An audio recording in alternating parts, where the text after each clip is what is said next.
do thoja është një raport më i drejt për drejt.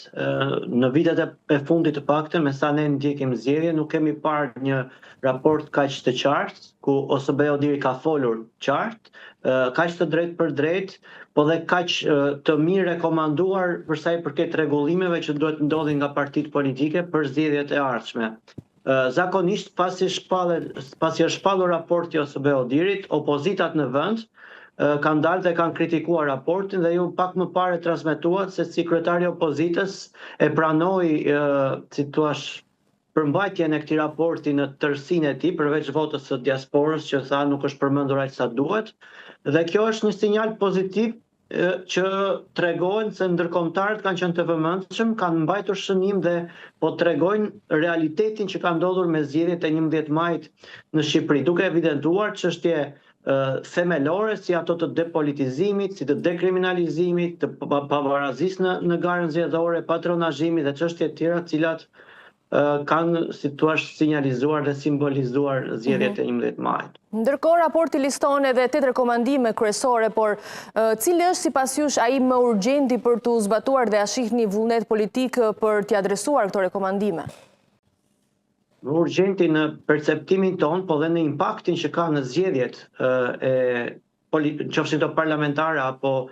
lokale, është ai që OSBE Odiri ka nënvizuar me ngjyrë të zezë të theksuar në raport, që thot partia në pushtet përfitoi nga përdorimi i administratës publike gjatë fushatës dhe krijoi avantazh të padrejtë. Tani, ne nuk mund ta masim dot avantazhin dhe sasinë e avantazhit që është krijuar Partisë Socialiste nga përdorimi i burimeve shtetërore, por mund të themi që ka pasur sigurisht duke nisur nga bonusi pensioneve, i cili përfshiu mijëra pensionistë të cilët e morën bonusin përpara zgjedhjeve, nga falja e gjobave një ditë para zgjedhjeve, që akt të cilin e kemi denoncuar, dhe kredite të tjera, sigurisht që ka një peshë dhe një rëndësi shumë të madhe, dhe Odiri ka dhënë 2 rekomandime thelbësore për këtë gjë, për cilat ne jemi përballur gjatë gjithë kohës dhe të dyja palët politike kanë qenë indiferente. Së pari thotë duhet ndaluar përdorimi i burimeve publike në momentin që shpallen zgjedhjet, pra 6 muaj përpara zgjedhjeve, kur presidenti i Republikës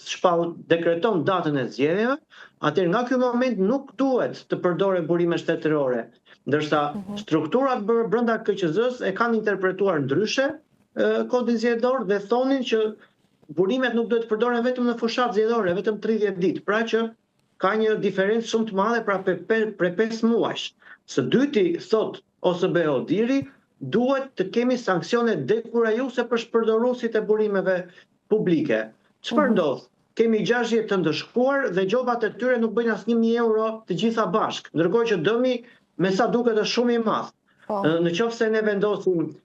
gjoba dhe sanksione të mëdha për ata drejtorë, për ata nënpunës, për ata ministra apo përfaqësues të ekzekutivit që përdorin postin për funksione publike, atëherë sigurisht ky fenomen do të reduktohet. Dhe kjo bëhet vetëm nëpërmjet një marrëveshje mes palëve politike në komisionin që do të ndërtojnë dhe do të reformojnë kodin zgjedhor.